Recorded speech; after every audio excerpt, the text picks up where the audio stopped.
What up, my people? ¿Qué pasa, mi gente? Welcome. Bienvenidos to another episode, otro episodio de Hoy En Día TV. I'm your host and producer, Yessi Rodriguez. Bringing onto the stage my amazing two co-hosts. We have Dr. CC, the actionist, and Nadine Barton, author, entrepreneur. Both of them are doing amazing things. So welcome, lovelies. How are you? We're doing well. Doing well. Doing so good. Happy, terrific. It's a rainy day here in Georgia. Raining Here like too. crazy. Raining cats and dogs, lightning and thunder. I'm like clutching my pearls, my invisible pearls. Yeah.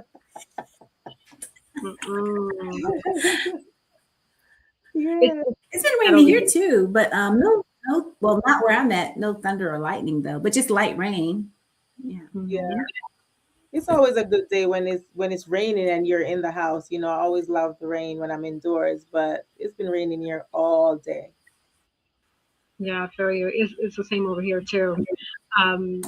So how has your week been? Anything new? Anything that you are working on or excited about coming up?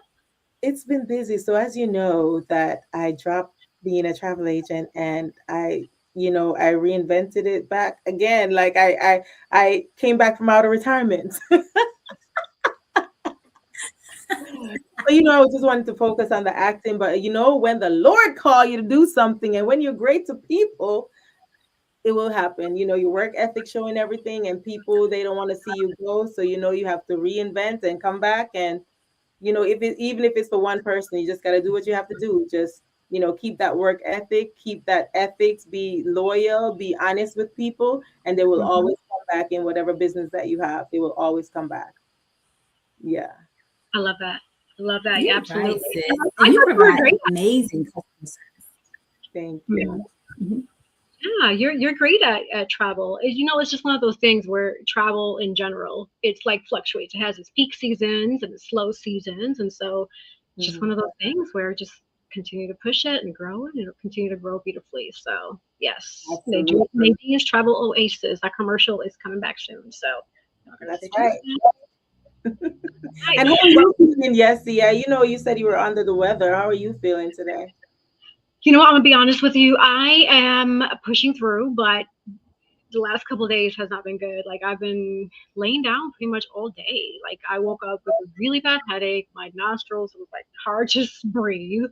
I think it's just a combination of allergies and just doing too much. And my body's like, "Whoa, you're doing too much, man. We gotta sit down."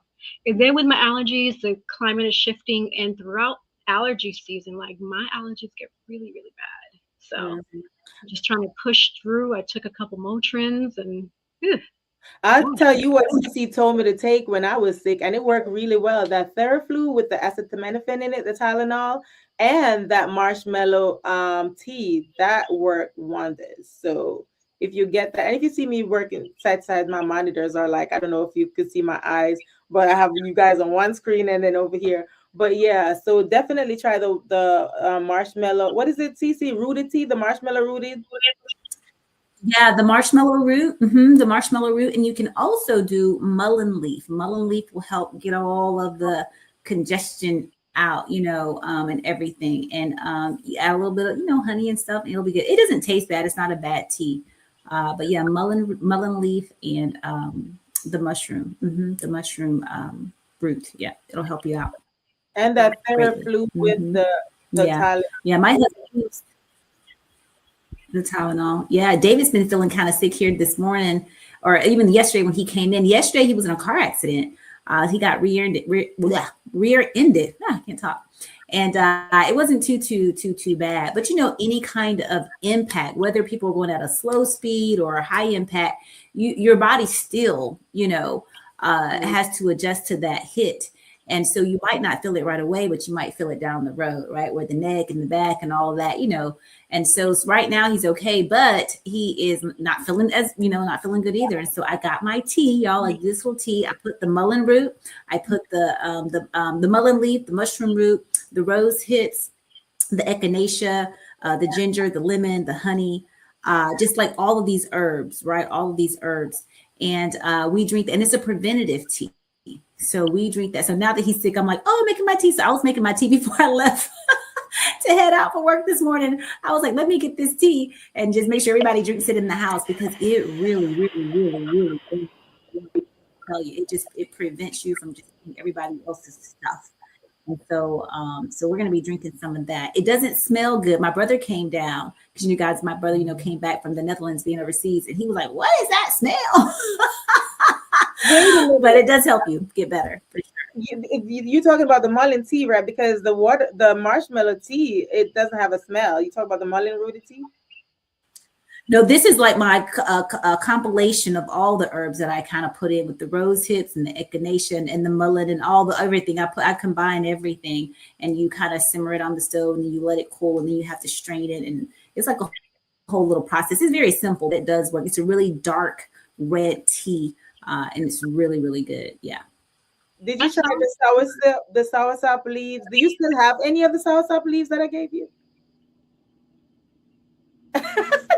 Did you drink it, or did you throw it out? No, heck no, we don't throw it out, girl. Herbs are expensive, and those things are very, very good, rich in antioxidants and all that kind of stuff. No, honey, that's in my body.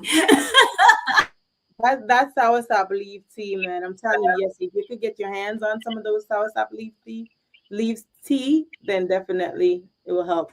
It helps with a lot of things. Thank you for that. I'm definitely going to look into that, because me and Rod are definitely big on teas. We love teas. He makes teas every morning with different herbs.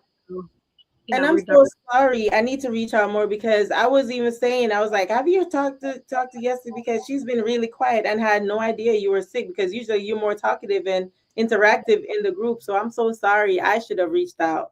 I apologize if I didn't. I feel bad.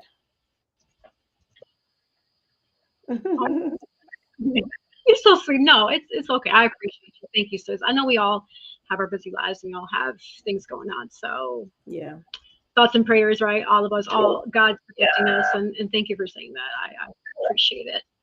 And so, talking about car accidents, I have two scenarios here. So first, I'm sorry to hear, Cece, about your husband, and I'm really praying for his recovery, because like you said, regardless of it's big or small, the impact can be different based on who you are, right? And different people are just different. So along those lines, can you imagine sitting at a stoplight, and all of a sudden a sinkhole comes and sucks your car in? So that's what happened in Omaha, Nebraska. Sinkhole swallows two vehicles. A large sinkhole suddenly opened in Omaha, Nebraska on February 24th, which was 2 days ago. 2 days ago, right in the middle of a busy street and intersection. The roadway collapsed under two vehicles. There was an SUV and a pickup, and both ended up partially swallowed in by that hole. Thankfully, there were no serious injuries reported. Both drivers were able to climb out. Can you imagine it, climbing out of a sinkhole? So when I read this and I saw this, I was flabbergasted. I'm like, what's happening? Now we're dealing with sinkholes on top of everything else. So what are your thoughts about that? Ooh, I was flabbergasted, because what was that? Like, what did those people do with their life? Why Cece's laughing at me? That's serious. I mean, I'm not laughing at the situation, but I'm not understanding. How did that happen? Yeah, it's a good question. So, fun fact for those who don't know, sinkholes primarily, there's different ways that it can happen. So, a sinkhole can form underground when water erodes soluble bedrock, so it becomes like limestone. Soil below ground gets washed away, or the infrastructure itself, like the pipes break, washes over the soil, causing the surface to suddenly collapse. So there's different ways to do it, how that sink form can actually form. So wow. I know. I'm just glad there weren't any crazy injuries. And, I was going to say, wow. I mean, what a way to go, unfortunately. But thank God there weren't any injuries. So, yeah. Yeah, that's scary. I was laughing. You said flabbergasted. I'm like, what's a flabbergasted? I've heard of flabbergasted, but flabbermug. I'm like, you got to put the mud on there, because this was a mother of an ordeal. That's my new word. I was flabbergasted. No, that's crazy. Because Florida has had some sinkholes in whole houses, right, have just been, you know what I'm saying? That's scary, y'all. Because it's just like, that is so scary. Like, I'm still trying to wrap my mind around it because I can't imagine just being, on a normal day, just traveling at the stoplight and just, trying to go about my merry little way and run my errands. And then all of a sudden my car is in a sinkhole or my house is in a sinkhole or I'm completely in a sinkhole, like just walking in the neighborhood. Like, I'm a little nervous in the service because like it's unexpected. And how do you see that coming? Like, is there any type of, I don't know, like, warning? I'm saying equipment, but it's not equipment, it's technology. I guess, how we scan for like earthquakes and hurricanes and you can kind of, have everything up on the radar. Is there anything like that to kind of scan any kind of technology for sinkholes? Like, I mean, that's very scary. That's a good food for thought. Hopefully whoever's watching and listening that has the capacity or able to do something like that, that'll be great. I mean, because that's smart, right? We have all this other fancy technology. Why not have something like that where you can pretty much scan based on the soil? Especially, don't we have like, there's a bunch of geologists and environmentalists, like, isn't that part of their scope of work? Like, shouldn't they be looking into sinkholes? Right. But my thing is, as far as those personnel with those, those titles, I don't understand how it works with them. If it's something they randomly go and check, or until the devastation occur, how do they really check for that? Good point. I wonder if now surveyors go out. You know how you see those surveyors out there? So since the sinkhole has occurred in that area, I wonder if there's like a certain radius. I'm pretty sure there is, or I would assume that there is, because I'll be like pretty sure about a lot of stuff, and ain't none of because you think this stuff is in motion and it ain't. But I would assume, and I would hope so, that there's a radius in which they span out across to see if there's anything else kind of lolling underneath the earth. You know what I'm saying? To kind of help determine, because really I don't know. That's something we're gonna have to research. We now, with that education that you just gave us about how the sinkholes kind of happen and stuff like that, but can you detect, right, a future sinkhole, right, that's taking place? Detection, that makes perfect sense. Good question. So you just mentioned about education. You had posted something in the group this week. How about that Allison Friedman lady or teacher, professor, who got caught on the hot mic blurring out racial slurs about a student on a Zoom call? Can you imagine? Can you imagine 100? I don't even know how many people were on that Zoom call. And she started blurting out racial slurs about Black people and they're so stupid and all this stuff without knowing that she was on a hot mic. How can you not know that you're on a Zoom call, and unless she wanted to get caught? I know you were sick, Yessie, so you probably missed a lot of things in the group. That's why I'm like, Yessie's pretty quiet in this group because I haven't seen her.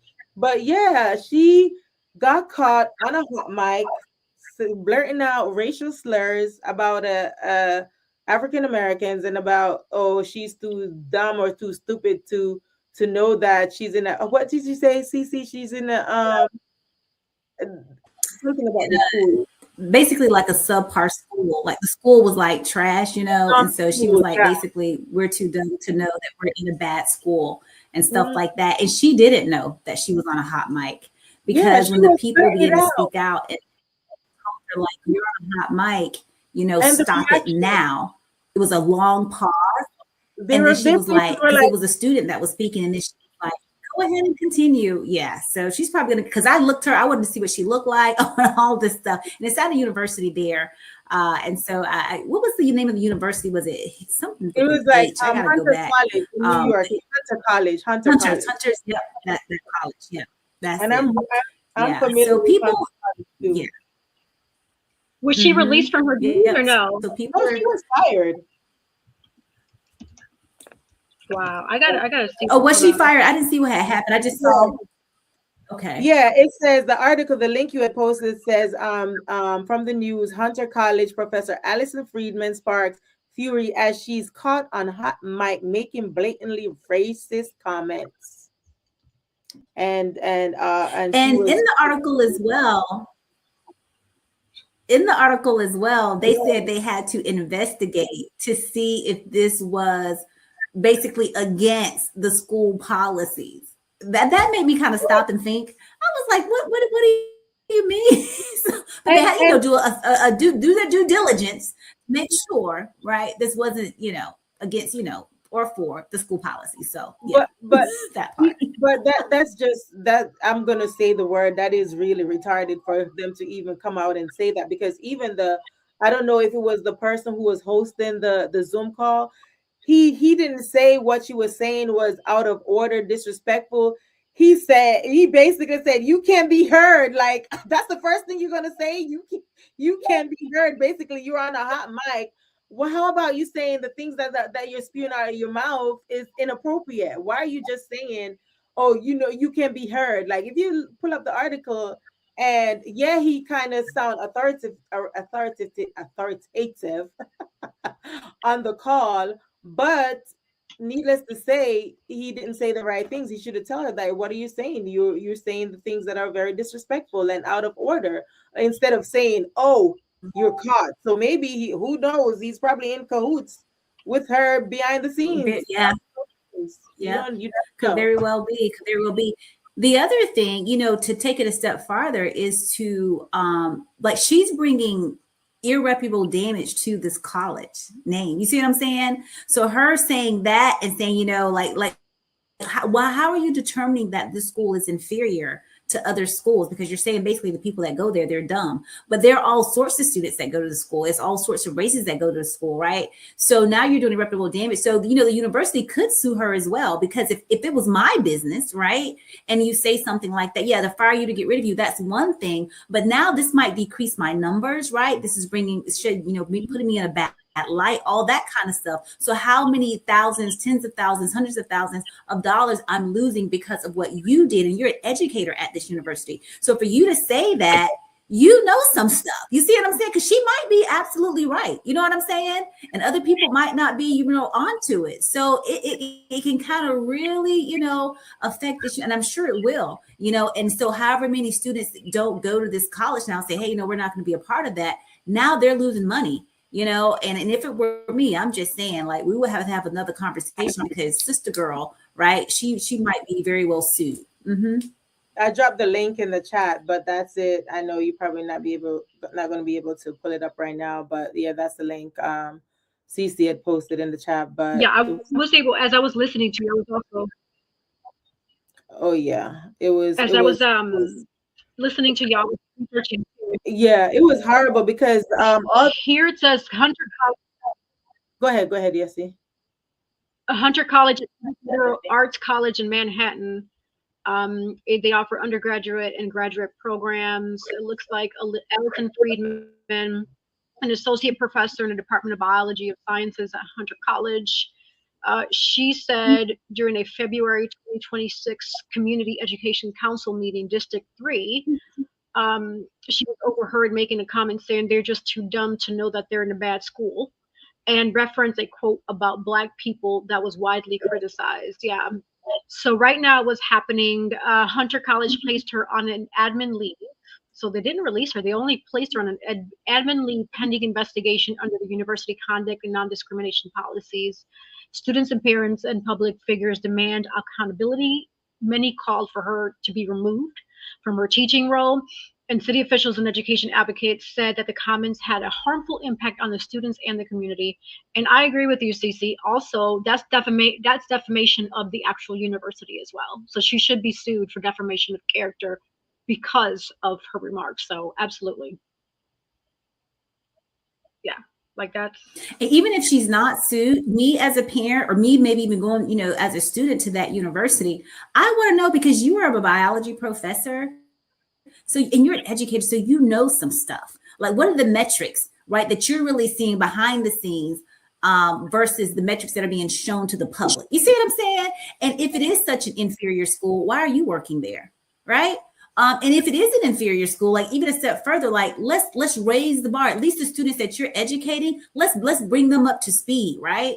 To make them superior, in a sense, just saying more educated, right? Do your job as an educator, right? To make sure that they have the very best education coming from you. So then it makes me think, are you just now just kind of toying the line, right? And just giving them mediocre, information, it's so many facets to this thing. And, you know, we really got to look at education, because y'all, look, these professors like her are in our educational systems. These people are coming out, right, to provide services. Biology, that can go a myriad of different ways. I mean, that could be health and sciences. It can be research. It can be so many things, right, to where you're dealing with the public, or you're dealing with things behind the scenes where it's going to affect people still, though. You see what I'm saying? So it's a really big deal. It's a really big deal. And the discussion needs to be brought to the table. And I hope for all other educational institutions that are out there that, I mean, I know you can't control who you hire to a degree, like how they think and stuff like that, because you just see what their professional resumes say and that kind of stuff. But when you see bigotry like this in your organization, right, when you see people like this, you need to call them out. And I'm not even going to say that everybody needs to be fired. Honestly, we need to have a conversation. We need to get down to the meat and potatoes, because she may have a very valid point. And Hunter College or University, they need to go back to the table now. You see what I'm saying? It's like a whole thing. People think just because you fire somebody that the problem is solved, and that's not it. You got to go to the head of the organization, right, to begin to affect that change. So in a sense, no, do I like what she said? No. But she has brought some things to light, and that kind of stuff needs to be investigated and discussed. But here's the thing with that too: God doesn't like ugly, and it will, what's in the dark will always come to light. And she brought it out. Yeah, that's a good point. Mm-hmm. Absolutely. We are having such a juicy conversation, but we do have a guest waiting behind the scenes for us. So we're going to take a quick sponsor break. And when we come back, Nadine, this is your guest. So would you give us the honors to introduce our guest, please, when we come back from sponsor break? Absolutely. Yes. Great. We'll be right back. Don't go anywhere. Hoy En Día is coming right back. At Cab Zenza, we believe beauty is a ritual, not just a routine. Rooted in intention and inspired by nature, our skincare is crafted to nourish more than just the skin. It nourishes the spirit. Every jar is made with purpose. Because when you flourish inside, it shows on the outside. Cab Zenza's isn't skincare, soul care.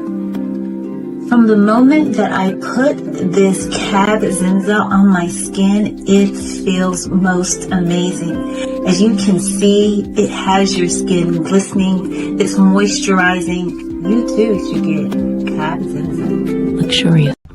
A bold builder of people, purpose, and platforms, Girls with Gigs helps high performers and those desiring to achieve more shift mindsets and activate purpose. Whether it's career or leadership development, personal branding, or knowing your worth. In the job market, transformation has never been closer, because this is where purpose meets action and dreams become destiny. Book your free consultation today at www.girlswithgigs.com. Are you looking for the perfect shirt for that special occasion? At Collective Custom Wear, we bring your vision to life.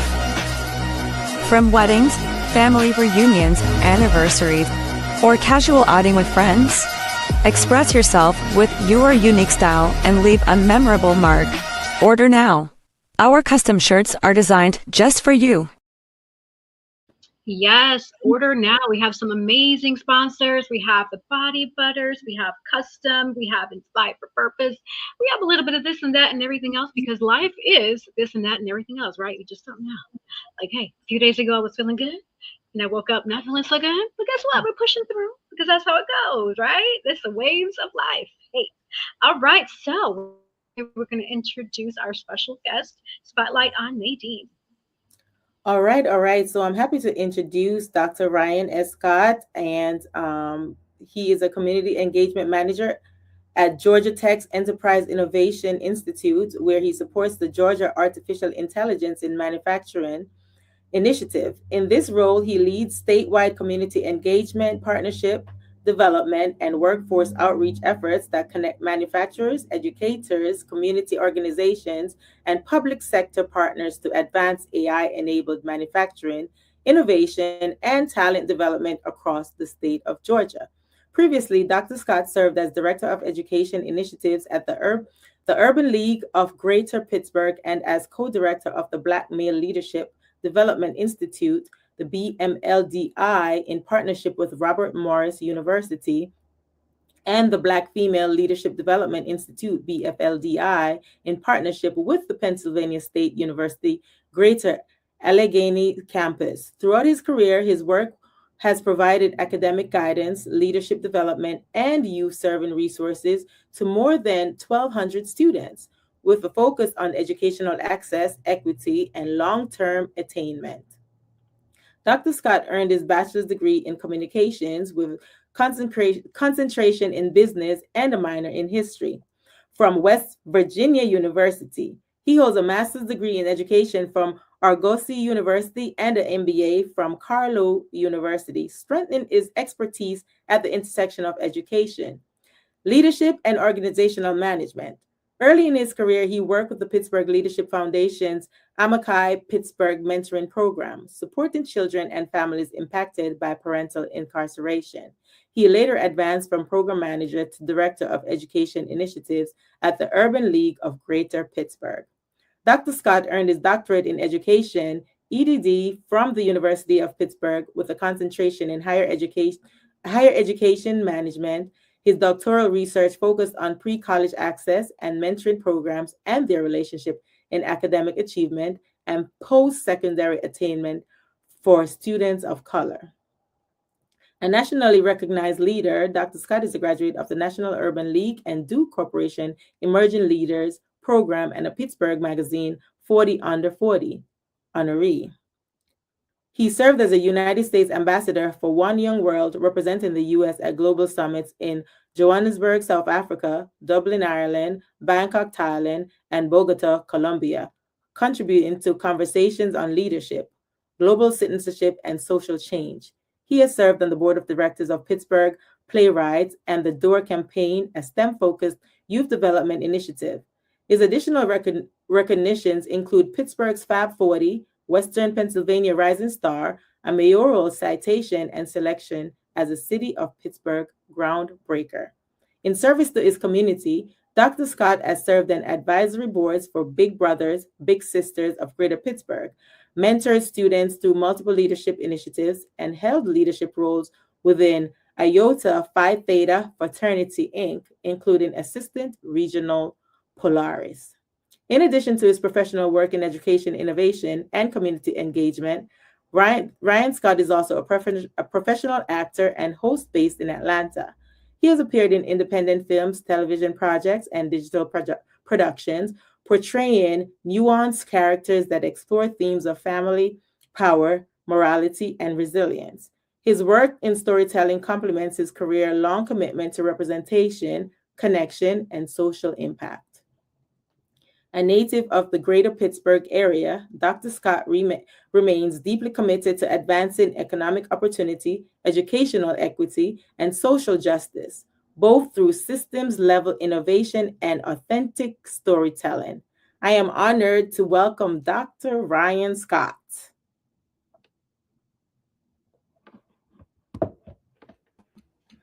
Hey, what's up, everybody? I said, no, that bio is way too long. Well, that's you. You've accomplished all that. Truncated. I'm like, yeah. But no, thank you so much. Happy to be here. Yeah, absolutely. Yeah, welcome to Hoy En Día. We are thrilled to have you. Wow, yes, very, very robust bio, but you should be proud of your accomplishments. You've done so many amazing things, and that's impressive, right? I salute you for that. And so Nadine did a wonderful job reading this robust, amazing bio, but in a nutshell, who do you say you are? Who do I say I am? I would say, first of all, I'm a child of God. Definitely love the Lord, who is most definitely, my number one in the reason for what I do. I'm a father, I'm a family man, I'm an educator, I'm a strategist, I'm a connector. I'm an actor as well. And so that, I understand the story. I typically understand the story. I understand presence. I understand how to move in rooms, whether it be a corporate room or a film set. I'm a ecosystem builder, building pipelines, building legacy. I like to call myself someone where tech meets culture. So that's the kind of the space that I'm in right now. And it's really, really cool. So a lot of things. So stay tuned to see more. Yes, because we're definitely going to dive deep into these questions. And of course, this is conversation, nothing super formal, but more just going off of what you shared with us today. So when you hear your bio being read out loud, right? An AI innovator, 40 under 40, global ambassador, what part of your journey feels the most personal to you, or just in general? Man, you know what? It's kind of wild that you say that, because even when it's being read, like some of the things that have happened, I feel like they've happened like forever ago. And I mean, and it really, for some of it hasn't been that long, but so much is going on. And I just thank God for opportunity to be able to be passionate about the things that I'm doing. So I mean, you know what? It's hard to say. I think at different points in my life, certain things were more important, than others. But I mean, all of it is what I'm extremely passionate about. I'm definitely I like to say a servant leader. So someone who's definitely been in the social services industry for some time, even if it's been in the corporate world, it's been kind of my niche and why I do what I do. And it's all surrounded and connected with people. I love people. Beautiful. Thank you for that. I'm going to spotlight my co-host before I ask my other questions. So, Okay. Nadine, did you have any questions for our guests? And then from there, we can pivot over to CC. Yeah, absolutely. And before I go into my questions, I met Dr. Ryan Scott on set, and I like, you go on set and you connect with people, and he was just so easy to talk to. And while talking to him, I said, we definitely have to have you on our podcast, and I'm just so happy for you to be here. Yes. So yes, so my question is, you are both a policy leader and a professional actor / host. How has storytelling influenced your leadership style, and why is representation in media and innovation spaces so important to you right now? Well, right now, we're in danger. I mean, if you just, look at what's going on in the news, you see, marginalized communities consistently ostracized and confronted. And it's so important. If we're not going to tell our stories for ourselves, then who is, So I think, platforms like this one is vitally important to be able to share. I think it's vitally important for people who look like us to be able to, tell these stories. And one of the things that I'm passionate about, and even as a father, one of the things I'm trying to teach my kids is to be able to tell their stories, as well. And hopefully to be an example, of someone that they, aspire to be like. Because, one of the things for me was, I am who I am because of the people and the giants who stood before me. I'm not who I am just because I woke up like this or I'm that great. There were a lot of people who looked like me, some who did not, but that poured into, the person who I was. But I'll tell you what was probably detrimental to my success has been, the people who do look like me, because I knew it was a reality. I knew when I looked on screen and I saw, actors such as Will Smith or the Denzel Washingtons of the world, or even, people who are closer as peers, like a Michael B. Jordan or, Ryan Coogler directing. If I see people like that in my space, I'm more apt to see it as a reality, versus not seeing it. So yes, this is detrimental during this time that we're out there and that we're representing, from every platform, whether that be AI in the work that I'm doing at Georgia Tech, or the work that I'm doing on screen. Absolutely. Valid answer. I appreciate that. And I'm talking about AI. What's one myth people have about AI that needs to be corrected, since you work in that field and, you get probably all kind of crazy questions? Well, I will say this. There's a lot of myths in AI. I know it's scary, and there's a lot of things that are going on. I know a lot of legislation is working right now on parameters and things to safeguard us, from it. I would say one of the biggest myths, and it's semi-true, but it's not, and you'll understand when I say it, is the loss of jobs. So yes, it will take some jobs. AI will do that. However, there's still a human element that's needed to operate the AI. And there's still a lot of people and opportunity for you to go in and learn it. I like to tell people, and it's particularly communities who are unfamiliar, is that AI is here to stay. And AI has been around. First of all, AI has been around, whether you realize it or not. When you remember even, and I know y'all remember this. I know I'm not that old, but you remember the word and the little paper clip used to pop up and it would tell you, something with a little paper and it would say something, tell you like your spell check, your basic spell check and tell you what to do. Things have evolved over the years. Look at your iPhone. Your iPhone is not the same that it was 10 years ago. It's not that phone. I had the big old Nokia when it came out. I don't know if y'all remember that, but the big old Nokia phone with the antenna and you had to pull it up. I had a car phone. I mean, come on. And now, we're up to 17 Pro Max. Like, I can do everything on this. This is a computer right here in my hand. I can do everything. So, including, watch movies, stream this, whatever I want to do, I can pretty much do that, make business transactions. That's something that was unheard of, but we still need people and a human element to be able to control that. You could make a whole movie using your phone. You can make a whole movie. And actually, that's one of the things I'm working on now. So it can be done. It can be done. Yes, and besides that, we definitely need to shoot some scenes together. Oh yeah, I got something for you. So yeah, we're gonna talk offline for sure. Right. And one last question before I turn it over to Dr. Cece. So Ryan, so who poured into you in your early years and in your journey, and how did that shape you today into the man that you are today?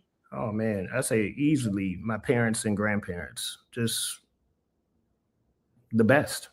I had the best, parents. I didn't want for much. You know what I mean? My mom and my dad worked extremely hard, to pour into me to, we started off in humble beginnings. I'm not going to say we was broke, but we wasn't living lavishly. But I didn't know that. Because all our needs were met. My mom, from a young age, she would take me and my siblings and I to museums, and we were cultured. I mean, we did a lot of stuff. And then when we moved away from my cousins, I remember I was heartbroken. We moved out of I don't want to say the hood, but we moved from our humble beginnings to a more affluent community. And when we moved there, I remember being so upset. We did not want to go there. We saw more people that didn't look like us. So we were like, what is this? What's going on? Now, of course, we understand. Hindsight's 2020, and we understand now, why they did what they did for us. But yeah, man, I just had the best parents and grandparents that just poured into me. I mean, everything from checking my homework every day when I come home from school, knowing who my friends' parents were, investing, time into sports or plays or musicals or things that I was doing. They cared, showing up for my meets, seeing my dad in the stands, watching me. That made a difference. And then even even beyond my family, I had mentors and things along the way. I have one to this day, Dr. Tony Mitchell in Pittsburgh. He's he was a mentor for me. I have a mentor that lives in Dubai now that poured into me. I mean, these were people who weren't my parents or blood at all, but they treated me as family, and they still to this day check on me as a grown man with my own kids. And I love it. Right. Awesome. Thank you for that answer. And it's the gratitude and the humbleness that, we see forth in your bio into the things you've accomplished. So yeah, those are all the questions I have for now. So I'll turn it over to Dr. Ciandra. That's awesome. Yeah, that is awesome. That is so good. I love that you say that because you don't get many people that look like you, right? That say they had grandma, grandpa, mom, dad, checking that homework, right? Having those mentors, right? Being at the game, showing up, right? So this is Black excellence, right? It's very, I mean, we say excellence, but should we really call it excellence? That really is the foundation. That's really the basic, right? Of it all. But your family, they poured into you in that regard. Going back to the AI, I was pulling up here when you guys were talking because my cousin, Sherwin, Let's Win Financial, we have this group and it's always teaching us about investing and like everything financial related, all this financial literacy. And so when we talk about the father of AI, David Blackwell, right? David Blackwell back in 1919 to 2010. It says here that he was a Black mathematician. He's really kind of the founder, so to speak, right? But, of course, we weren't given a lot of the credits and things of that nature. But AI really started back in the 1950s with something as simple as your calculator, right? Doing different things of programming and stuff like that. And so David Blackwell, this gentleman, he was a Black mathematician and statistician, right? Whose work, probability theory, and information theory had the whole foundational mathematics for modern AI as we see it and use it today. So once again, another Black pioneer in history, and also here in the math and the sciences, right? To be able to make AI what it is today, right? So this is really, really amazing. And again, you're right. It's been around like since the 50s, 1950. I think it's 1952, if I'm not mistaken. But it's been around that long. And so in the AI, I love what you said about it. People think you're going to lose those jobs and stuff like that. And what people fail to realize is that you can ask the machine, like, what jobs can you not take from me? It'll tell you. Right? I've done that research, right? I've done that. And a lot of it is in like counseling and in theology and things as well, right? Because the machine can't feel. The machine can't really, they're trying to get it away from the whole generative and is moving to like even a different era now. But you can't, a machine can't do that. And people will always challenge me too on the point of saying that the machine is smarter than the human. That's not true. The machine is not smarter than the human because the human had the creativity to create the machine. Now, can the machine outprocess the human? Well, 100%. We know that because you just put it up and it's like, where I would still be kind of writing or trying to type, it's already done, right? That kind of thing. I wanted to talk about your Black, the female, and the male leadership that Nadine was reading about in your bio. Tell us more about that. Yeah. So, that was an exciting initiative to be a part of. Now, whenever the inception of the project, it was actually prior to me coming on board. So I probably came in, I think it was the second or maybe even third year of the BMLDI, Black Male Leadership Development Institute. And it was a program in partnership with the Urban League and Robert Morris University, which was the goal was to bring 75 to 80 Black and brown boys up to a university to give them a week-long experience at a university, all led by maybe 40 different workshops, all led by Black males, and I would say from the courtroom to the pulpit, that would give lessons from everything from, there'd be a session on bringing your A game. There'd be another session that might be relationships. There'd be another one that's, to say how to manage sports and education. Another one on, civic engagement and what's going on in the world. One's on STEM. One's, so it was really a holistic approach where people could come and see themselves. And one of the things that, and I'll stick a pin in this. I'll bring it up now. Actually, one of the mentors I had for a program that I had going up, I invited him back, one of the ones I spoke of.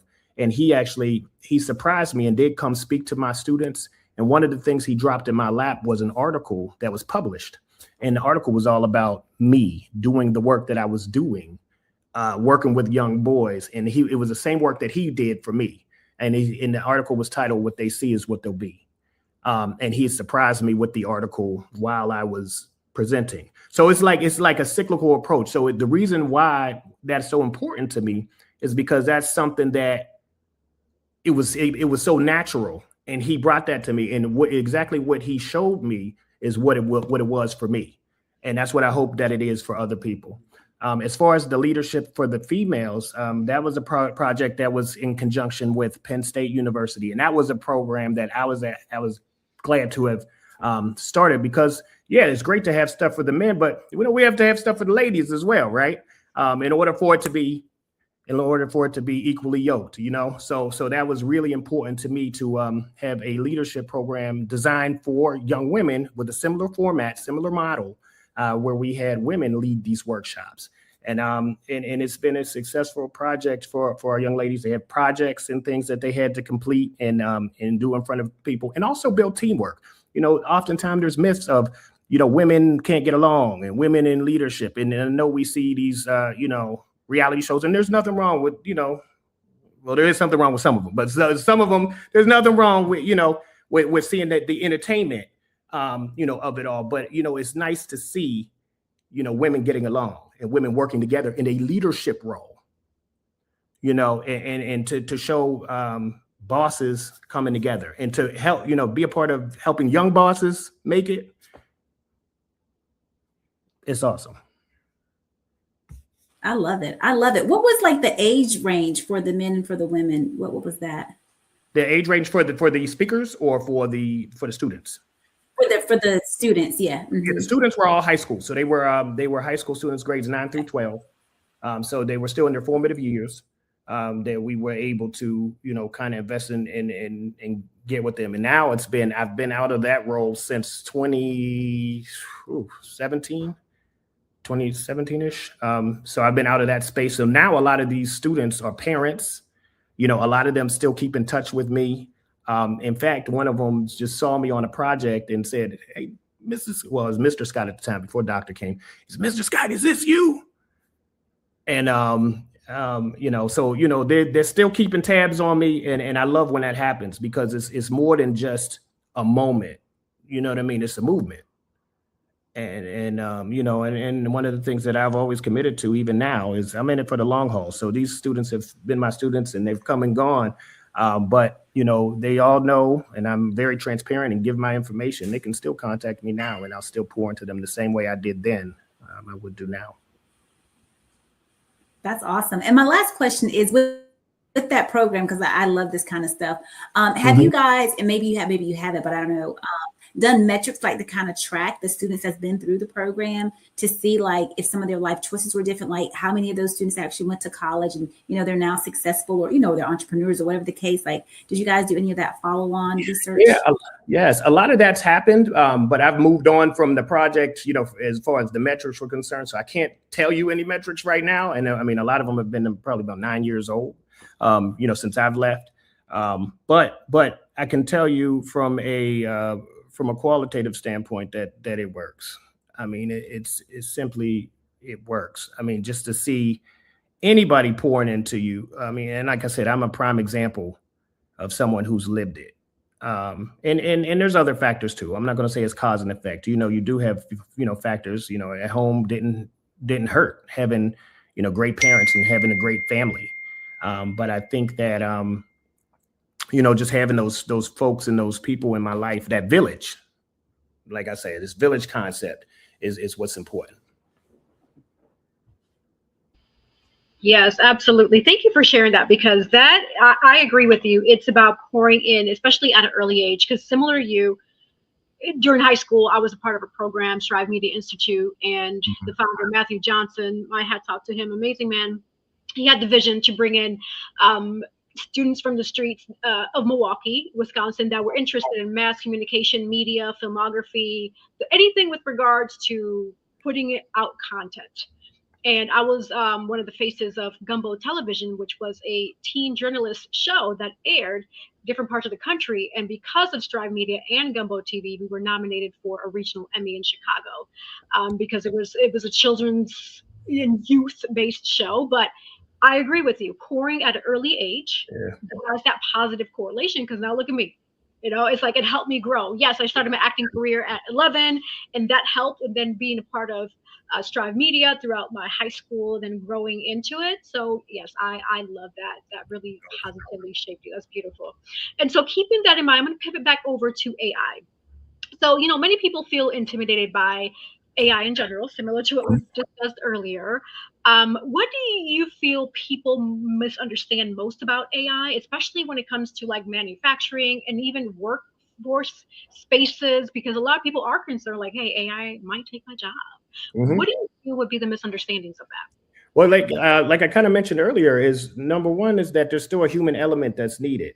I mean, I can use a machine all day to pick up oranges and put them in a basket, but if someone's not looking over, to make sure that the machine is on the right settings, you're going to have the wrong amount of oranges. I mean, so you still have to have a human element, and you still have to have that connection. People can't feel. So the AI can create all this stuff and put this stuff together. But if I have to go and sell this product, AI robots are cool. But if I'm speaking to you in a robotic language, even if it is fictitious, you can kind of tell. First of all, it's kind of strange. But to have that depth and that feeling and that human connection, if I know that, yes, he's going to bring me, something that we built relationship, right. And now, contrary to popular belief, I know a lot of people now are having AI relationships as well. But I think that's another topic, maybe for another show. But I believe that human element is important. and very, very necessary. In the way of manufacturing, now, one thing I'll say about that is, gone are the days of when you think of manufacturers, because I don't know about you all, but I know for me, I didn't learn about manufacturing careers being a thing. The only thing I thought about manufacturing were these old, dirty, dusty plants that are dangerous, that nobody wants to go to. You spend 12 hours a day in these places and they're dark and it's, and nobody wanted to do that.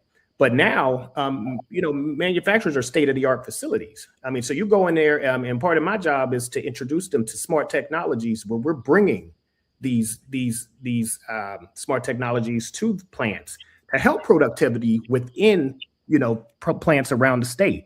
And now it's not the same. It's not the same as these dark and dirty, dangerous, plants. These are nice facilities that can't fill the places with work. They're looking for employers now. So I would always encourage people who are looking for a job. Manufacturing is a great way to go, and you don't have to have a 4-year degree. There's a lot of things that are available for you in the manufacturing space, and we're not taught that. But there are a lot. I can't tell you how many plants I go to, and they tell me we're running at 40% capacity. Well, why? No one wants to do it because they think that these plants are just the old school, just hard school labor. Now, some of those still exist. I'm not going to lie to you. Some of them still exist, but many of them they have changed because with the times they've had to. Gotcha. Yeah, no, that makes sense. And thank you for adding the extra layer of context and background about that. It's very, very helpful. Yeah, and so with that in mind also, and then you and your experience with mentoring and dealing with parents, for the parents watching right now, what skills would you recommend they should be encouraging their kids, their children, their youth to start preparing for, especially for the future of their work and their workforce? Yeah, well, definitely learn AI. If you can get your kids involved in any online courses, I know LinkedIn has a bunch of free courses and things like that, or some low cost. I would check in with your libraries or your local community colleges, or just kind of see in Google, Eventbrite, see what's going on in the way of AI. There's a lot of free webinars and things. I find them all the time, even for work, that I'll check out. I'm a part of the Lunch and Learn that I'm on, weekly, that I listen in on, some AI trends and some things that are happening. It's coming. It's here. It's forever. You know what I mean? So, you can kind of act like you're not going to be a part of it or not, but it's going to be in your face. So I would teach kids at a young age to start learning about that. So, and parents as well. Absolutely. I like that. Thank you for that. Yeah. And we haven't really spotlighted your acting. I know we briefly mentioned it. So let's spotlight that real quick. So you're a professional actor and a host. So how has storytelling shaped the way you lead? And I'm sure, now they have a lot of fancy tools when you can use AI to create all these fancy scenes and you don't have to spend millions of dollars creating a set. So tell me more about that. Tell us more about that. Well, from the, I think, how has it helped me lead?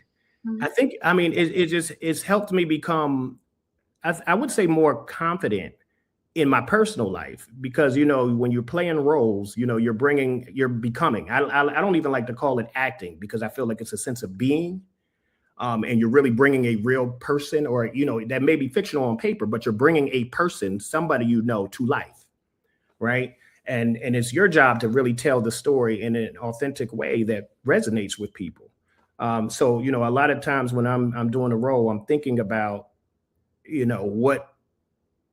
someone that's like that, who exhibits those qualities, and I'm bringing that person to life. It might be an uncle, it might be an aunt, it might be somebody I just interacted with, while they were waiting for the bus and I was walking down the street.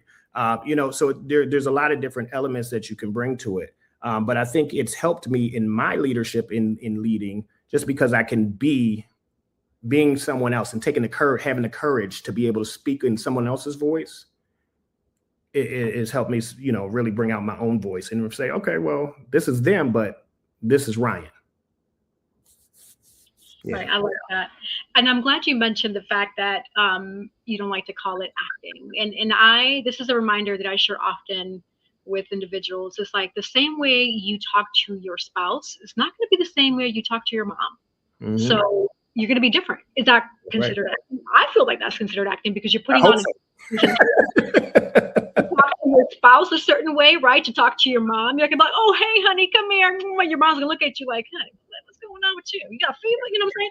Right. Or the same way you're gonna talk to your mom is not the same way you're gonna talk to your dad or your friends, right? So think about it. You are being, even though you're the same you, there's different hats that you have to put on based on how you interact with mom, with dad, with your siblings, with your friends, with your spouse, with your children, with your coworkers, with your acquaintances. There's a very different variation of you. That's acting. Absolutely. I hate to say it. You know, people go, no, that's that. I'm like, but it is. Right. You can't talk to your friend the same way you may talk to your boss, or you can't talk to the board, you know, the chairman of the boardroom the same way, you know, I'm going to talk on a podcast. Like, it's just not, it's not going to work the same way. So, yeah, no, definitely, for sure. And even, I'll even challenge that even within the acting world, you have to, you know, recognize those relationships in the acting world, right? You know, I still can't talk to my mom the same way I would talk to a sibling, or I might talk to a kid. So, you know, like you have to do it in real life, you have to also bring that into on stage or you know, on set. Yep, exactly. Yeah. Exactly. Awesome. Ladies, any follow-up questions for our guests before we pivot over to last minute words? No, should we be looking out for anything that you have going on right now? Yes. I'm really excited about a project that and I guess I can talk about it now. I saw someone else post it, so I think we can talk about it now. But I say we just well, we're working on a vertical right now that is really, really cool. And you know, if I don't know if you're familiar with the micro dramas and the verticals on your phone, but those are the new that's the new wave of things where also representation is needed for us. So make sure if you can hop into those spaces that we get there.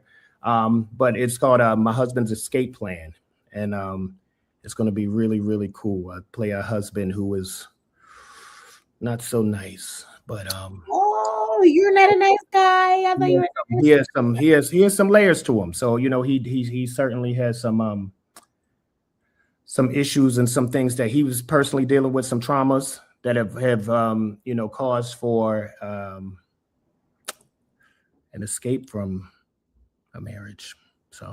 So that basically the husband didn't heal is in a trial.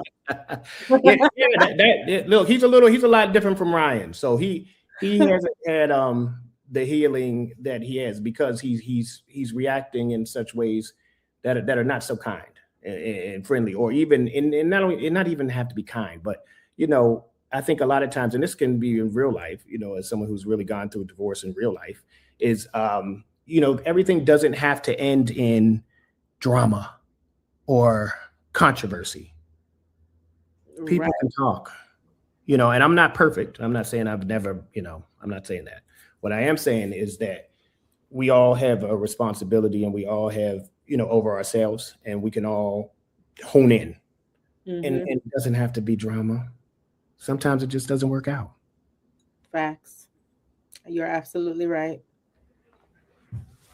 Yeah. Sometimes, you know, people, you know, just like, as they say, take that L, but I mean, take the L with your sanity. Don't bring it up with it. So, yeah, so check that out. You could also check me out. I just did a project called Lies Uncovered. So, yeah, definitely check that out, too. That was an exciting project to film. We've just wrapped that with Carly Red, Naya Sadan, who else was in that? Clifton Powell, Shelby. There were a lot of cool people a part of that cast. That was really, really fun to shoot. So a lot of projects coming up. Fatal Attraction, you can catch me on a couple of those episodes. Those are still coming out, and I still do those, and which are a lot of fun to kind of tell those crime reenactment stories. So check that out For My Man. I know I just wrapped up another episode of that. So yeah, it's been busy, and also in the process of writing a new project that I'm not going to release the name yet because it's pretty dope. And when you hear it, you'll be like, oh, I already know that's hot. So yes, so definitely stay tuned for that. Hopefully by the end of this year. Awesome. We can't wait. 2026 is bringing great things. Absolutely. In it to win it. In it to win it. I love it. That's exciting. No, you have been an absolute joy to have you on. And so we will definitely stay tuned and look for all of the future projects that's going to be happening and hitting us, right? So we can all prepare for that and watch that. Excellent having you on here tonight. Oh yeah, thanks for having me. Appreciate it. And I definitely got to shout out. I know this is a Hispanic title show. I got to definitely shout out the Cubanos and Park Cuban too. So Cubanos para siempre. We in the building. So definitely got to show some love there too. Okay, Ryan, I didn't know tu hablo español. I didn't know you speak español. Look, that's it. You never know what I might hit you with it. I might do some Mandarin next week. You never know. or some Japanese. Look, you never underestimate. Never underestimate. I am a lifelong learner, so don't be surprised if you see me in the class. Yeah, exactly. Don't judge like my books by its cover. Don't judge a book by its cover. That's right. Right. That's right. We're layers. There's layers to us. Because people look at you and oh my God, the bio that I read, and they look at you and they just misjudge you without knowing anything about you. That's the society we're living in. This day and age. Yeah, absolutely. I get a lot of different responses, particularly to in the study based on how you're dressed. You know what I mean? So I could come like this, and cool, but I can, like I said, I could flip it up and be suited and booted in the boardroom or on the red carpet. So I mean, we could, it's like, hey, what are we doing here?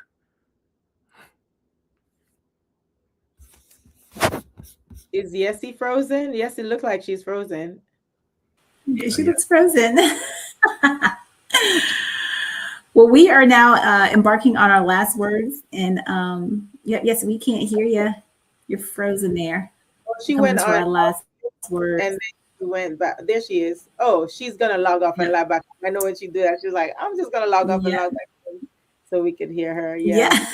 Well, we can go ahead and start making it happen. Nadine, if you want to show them. So the last words, for the segment is there she is. Back there. Oh, there you are. Can we hear you? Can y'all hear me? Can y'all see me? Yes. Now we can.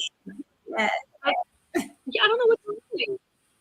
It must be the rain or something. I mean, I don't know what's happening. Sorry about that, y'all. But yes, so last minute words. But actually, I do have a follow-up question for Dr. Scott, if I can ask. The whole work-life balance. Like, I'm curious. You do a lot. How do you make that work? Like the work and life balance. Fill us in about how that looks for you. You know what? So that's the $1 billion question, and everyone asks me that. You know what? It's the God, man. I say I hate to be like sound so like cliche, but it's the grace of God. He just really just makes it happen for me. I'm tired at times, but I say, I just ask for his strength, and he guides me truly. And I say, and when you truly believe that, man, it changes the game. So anybody who don't know him, get to know him. I say it'll definitely help you for sure. There's nothing cliche about that. If he's helping you 1,000 times over, you repeat it 1,000 times over. It's God helping me every day. I wake up and I praise God for greatness and the goodness. It's not easy. I mean, there's times like, I got to be on, I got to be, do 2 things tomorrow. So I have to go, go in office, and then I got to go to set. So it's like, I have different balls I need to juggle, but at the same time, got to make sure, kids are good from school, got, food in their mouth. You know what I mean? All types of things are happening. So, it's a lot to juggle, but it's doable. I mean, it's amazing what the body will do if you let the mind tell it to do. It'll do what you tell it to do. If you say, if you walk around, I'm tired, I'm sick, I don't feel like it. Well, that's what it's going to be.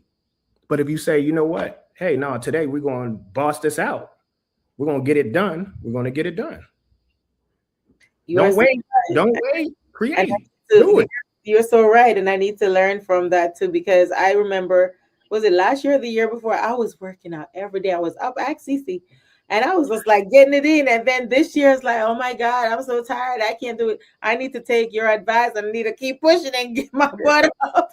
I'm talking to myself too. So me saying that is me talking to myself, because you'll be amazed what the body can do if you let the mind, if you take control of your mind. This is number one.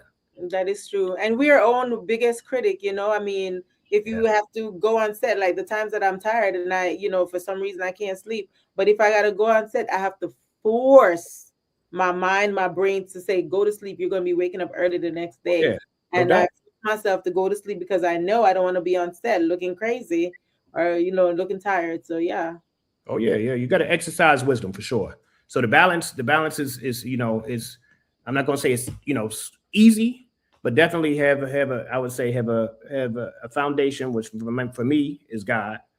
To, you know, positive attitude. And I'll also add this that I didn't say is have a positive core group that wants to see you win truly. Not just people. Because you have some people closest to you that also want to see you fail too. Believe it or not. They won't say it, but you know what it is. But if you have a true village, and I'm so thankful that God, even at this age, has brought new people in my life who I know got my back. Mm-hmm. Listen, I just had that conversation with a young lady today, like family, friends, people that you think that are closest to you that don't want to see you win. They might put on a mask and and smile in your face. So how is your little business going? How is the acting going when they do not want to see you win? Yeah, they what shows you are? How many lines you got? What is it? Don't ask that. You know, why would you ask? How many you get in the lines? What does it matter? Just support.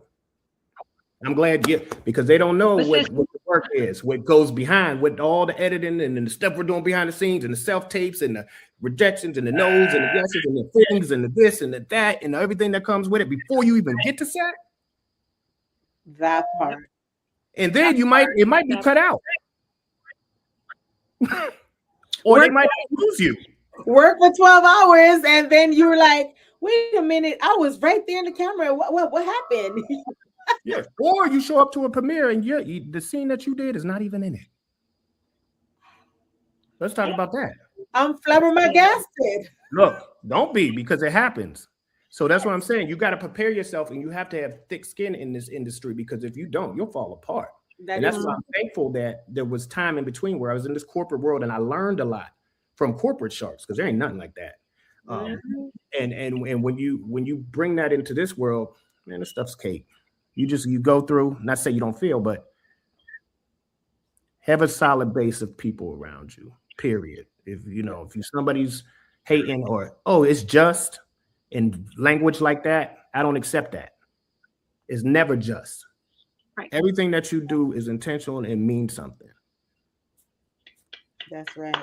So well said. Oh, can I do one more quick plug? I'd say one thing I forgot about. If I can say this, and I don't know where everybody is, but if you're in Atlanta, March 26th, I'm having a conference at Georgia Tech called The Future Is Her. It's focused on primarily women, but men all are invited. Your presence is welcome. But we're talking about AI across different verticals. So AI in manufacturing, AI in arts and entertainment, AI in fintech. So it's a bunch of different verticals that we have, but you can go to georgiaaim.org, www.georgiaaim.org, and purchase your tickets for the Future Is Her conference, March 26th. Awesome. Great time. We got a great panelists, and we'd love to have you in the building. Okay, awesome. It sounds like that's a Thursday, so it is. It's one week. We'll be working here, but Yeah, I mean, but a lot of times you can get excused for work, because a lot of companies, there'll be a lot of companies that'll be there representing, as well. And honestly, if actually have an opening for the arts and entertainment. So if you want to talk, anybody wants to talk about AI in the industry, I have a slot or two available, so we can talk about that offline as well. But yeah, I'm going to be picking up for the viewers in the Atlanta metro region. Definitely come check us out. Or if you're not, we have people that fly in too. So come see us. I'm definitely going to be picking your brain about AI. So don't be looking at the phone and be ignoring my calls either. No. So. That just means we'll be at the conference on the 26th, and I'm going to come back on the show, and I'm going to tell everybody whether or not you came or not. I will say this, so we go live every Thursday, 7:30 p.m. unless we have other arrangements. So more than likely we're going to be here live, but you can definitely come back in on the show and fill us in about how it all went, because I'm sure you're going to have more than one, right? We've had, this is our second annual. The first one was really well received. We generally do it during the day, by the way, too. So it's during the day, and you don't have to stay for the whole day. I mean, there's different sessions that may pique your interest as well. So It's definitely worth your while. I do have some of our industry friends joining us for certain panels, and there's some nice surprises that'll be there that I won't give away just yet. But yeah, definitely, if you're in the building in the Atlanta region, come check us out at Georgia Tech. I'm gonna put that on my calendar because I am here, but they're both in North Carolina. So I know that Dr. Cece's a teacher. Yessie, she's working, and all that other stuff too. So, but I'm definitely gonna put that down on my calendar to be there. Okay, great. Yeah, so you can fill us in when we log in and say how did the event go. Yes, I love that. No doubt, no doubt. So we're going to pivot over to last minute words. So this is an opportunity for you all to say whatever's in your heart, whether it be a quote, a paragraph, how they can find you, follow you, anything that comes to mind. So for you to get a snapshot of how that looks, we're going to have Dr. Cece start us first. Nadine, you go second. Dr. Scott will go third, and I'll close out with the remaining sponsors and my last minute words. Mm-hmm. Yes, fantastic. So, hey, I'm your girl, Sandra, the Actions with Inspire for Purpose. You can find me at the www.inspireforpurpose.com or girlswithgigs.com. I want to leave you all with the scripture tonight because we've been talking about a lot of things. I want to be able to motivate you. So I'm coming from Jeremiah 29, 11, and 12. And you all should know this. If you don't know this, you're going to know this tonight. But God knows the plans that he has for you. And those are the plans of peace and not of evil. It's to give you a future and a hope. And here it says that you will call upon him and you will go and you will pray and he will listen to you. Not only will he listen to you, but he will also answer you. So today I want you guys just to take a little bit of time out of your day to go and sit with the Lord and see, right, what he's saying to you, and then also speak to him. As always, love and light and inspire for purpose. Awesome. As you guys know, my name is Nadine Barton, Nadine the author. So you can find me on www.nadinebarton, NADEANBARTON.com if you'd like to read some of my books. I have 2 of them in audio, or you could find me, just put my name in on Amazon. Also, an entrepreneur. I was a retired travel agent, but God works in mysterious ways. So I'm back being a travel agent again as of yesterday. But yeah, my information is still the same with my travels. So if you like to book, and I'm the travel agent that will book you, and you're able to, pay your trips in increments. So once you pay your deposit, then I allow you. I am that patient, y'all. It's a tedious thing, but a lot of people don't like to do it. But I'll, help you with setting up your trip so you could pay in increments if you can't afford it in a lump sum. But anyways, you could find me on Instagram at NADIAB_1202, or here on Facebook, my name, Nadine Barton, on Facebook. And like I always say, life is 10% of what happens to you and 90% of how you react. So make sure that you treat people kind. Okay. All right, great. And I'll be booking a flight, so I'll be hitting you up. Dr. C, I love you. Actually stole my thunder a bit, but that was confirmation. So I love it. Jeremiah 29:11 is definitely one of my favorite verses, and that was actually the one that came to my heart. But I'll just hit you with a little number 2 punch here, which is another great one. Philippians 4:6-7. Do not be anxious about anything, but in every situation, by prayer and petition with thanksgiving, present your request to God. And that's one of the things that I want to just encourage you all tonight is not to be fearful. You're wonderfully made. You can go into the situation. You can go into whatever you want to do with God and make it happen. I'm a living testament of making my dreams come true. And even though I'm not hitting where I want to be just yet, I know every day I'm taking a step to be there, with faith, family, foundation. So thank you for having me. You can find me on Instagram at Dr. RYSCOTT, Rye Scott, Dr. Rye Scott. You can find me on Facebook, Rye Scott. And yeah. Oh, and one more thing I want to add is my final last words. You talked about tea earlier, and I was backstage, but I want to put you D to something. Now, I'm not getting paid for this or anything. So this is free advertising. I hate doing stuff like this, but I want to tell you because it's the bomb. You can get this at any Asian shop. These little turmeric ginger honey crystals. I had these on set. Somebody put me onto this. Amazing. You could get these. So if you might want to screenshot this, you can get it at the Asian stores. Incredible. Change life. We got those, yeah. And I wasn't a big tea person, but this is the bomb. Hold it up again, Ryan. But you know what? I drink ginger tea. I'm from Jamaica, so you know I drink my ginger tea every single morning. And I go to the farmers market and they have those little ginger chews. So I'm always eating ginger or drinking the tea. So yeah. And I didn't even know it has Bible verses on the back. So it even blesses you before you drink it. Oh wow. So it found me. How about that? So that's the tea, not candy, right?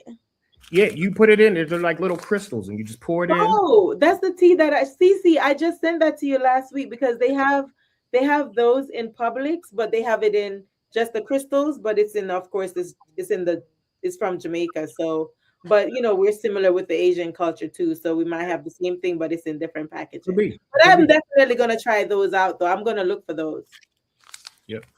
Yeah. That is awesome. Yes, thank you. Thank you. So before I say my last minute words, we're going to go on a quick sponsor break. So don't go anywhere. We will be right back. Hoy En Día TV. We'll be right back. Sponsored by Collective Wear. Available at www.yessierodriguez.com/shop and myrod-enterprise.com/shop.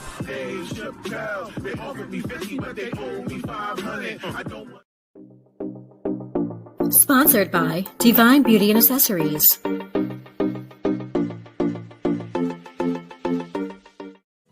Watch Hoy En Día TV, Thursday, 7:30 p.m. Also, April 18th, We Don't Wait, We Create event is coming to Raleigh, North Carolina. So we are calling models, actors, actresses, clothing designers, script and concept writers, brand ambassadors, directors, videographers, photographers, etc. Right? So this isn't a party. This is a room of opportunity. We are here to network, right? To increase your net worth. We don't wait, we create. So for those who are interested, RSVP at thecollectiveevents.net. Thecollectiveevents.net, RSVP, April 18th. You got to be in the building. You got to be there to win. So yes, hope to see you there. Also, for those who want to find me and follow me, just simply go on Google, Safari, Internet Explorer, and type in YESSE Rodriguez, Yessie Rodriguez, and voila, I'll pull up my social media handles, my sites, anything that you can think of. Big thank you to my amazing co-host and our amazing guest. We had a thought-provoking, deep conversation, very layered, and that is what we are here. Hoy en día hablamos de todo un poco. We talk a little bit of this and that, right? Hoy en día, fun fact, translates to now and today, because that's what we're talking about, now and today. What is happening now and today? Because life happens now and today. Life is happening right now with us. We are positively motivating, inspiring, enlightening, educating, and entertaining you all, the viewers and listeners, with each and every episode. Thank you so much for tuning in and for your support. Until next time, see you soon.